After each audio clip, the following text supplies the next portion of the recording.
चलिए आगे बढ़ते हैं और एक और बड़ी खबर से आपको रूबरू करवा देते हैं। देहरादून से एक बड़ी खबर सामने आ रही है, जहां उत्तराखंड में जल्द आयुर्वेदिक म्यूजियम बनेगा। आपको बता दें कि अधिकारियों ने कार्य योजना बनाने भी शुरू कर दी है, जहां म्यूजियम में आयुर्वेद चिकित्सा का इतिहास मिलेगा, साथ ही जड़ी बूटियों से संबंधित जानकारी भी इस दौरान मिलने वाली है। तो देखिए, उत्तराखंड में अब जल्द ही आयुर्वेद म्यूजियम बनने जा रहा है। इसको लेकर तमाम जो क्राइटेरिया है, रोड मैप है, वो भी सेट कर दिया गया है। उसके साथ ही अधिकारियों ने कार्य योजना बनाने की तैयारियां भी शुरू कर दी है। सोनू हमारे साथ में जुड़े हुए, सीधे उनका रुख कर लेते हैं। सोनू, म्यूजियम में अब आयुर्वेदिक चिकित्सा का इतिहास होगा, उसके साथ ही तमाम जो जड़ी बूटी है उससे संबंधित जानकारियां भी मिलेगी। इस प्रकार की जानकारी सामने आ रही है, किस प्रकार से आप देख रहे हैं, क्योंकि उत्तराखंड में अब आयुर्वेद म्यूजियम बनने की बात यहाँ पर की जा रही है, और कब तक ये म्यूजियम बन जाएगा और फिलहाल क्या स्थिति है इसकी?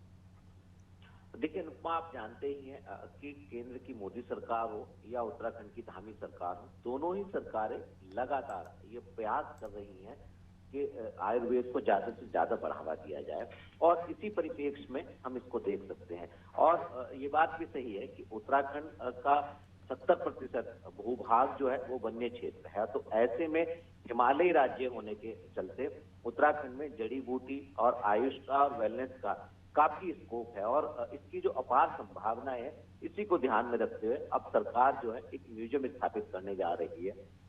खास तौर से आयुर्वेद से संबंधित ये म्यूजियम होगा, और इसमें जो आयुर्वेद चिकित्सा पद्धति है उसका इतिहास भी होगा। खास तौर से एक आम इंसान को इन तमाम जानकारियों से रूबरू कराने का सरकार का उद्देश्य है। और जो उत्तराखंड के वन्य क्षेत्रों में, हिमालयी क्षेत्रों में जो जड़ी बूटियां होती हैं, इनकी जानकारी उपलब्ध कराने का भी सरकार का उद्देश्य है। जो विभागीय अधिकारी हैं वो लगातार प्रयास कर रहे हैं, और इसके साथ साथ चूंकि हाल ही में जो ग्लोबल इन्वेस्टर समिट हुआ था, उस दौरान भी तमाम निवेशकों ने आयुष के क्षेत्र में, वेलनेस के क्षेत्र में और पूरे आयुर्वेदा के क्षेत्र के साथ साथ योगा में जो है काफी अपना रुझान दिखाया था, और बड़ी तादाद में निवेश करने के करार भी किए गए थे। तो ऐसे में ये उम्मीद की जा रही है कि जब सरकार इस म्यूजियम को अस्तित्व में लाएगी, अधिकारियों ने जिसके लिए कार्य शुरू कर दिया है, तो कहीं ना कहीं आयुर्वेद सेक्टर जो है और मजबूत होगा।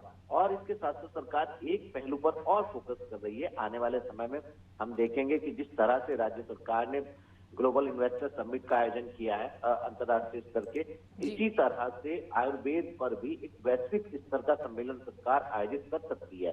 क्योंकि कहीं ना कहीं जो विदेशी हैं निवेशक हैं वो, और जो देश के अलग अलग क्षेत्रों के निवेशक हैं जो इस सेक्टर में निवेश करना चाहते हैं, उनको इस सम्मेलन में आमंत्रित किया जाएगा। तो आयुर्वेद पर सरकार लगातार फोकस कर रही है, और आने वाले समय में इस क्षेत्र की जो अपार संभावना है उसका उपयोग हम देखेंगे कि सरकार करती हुई नजर आएगी। जी बिल्कुल, तो कहीं ना कहीं इससे आने वाले समय में फायदा भी काफी होने वाला है। मैं लौटूंगी आपके पास में।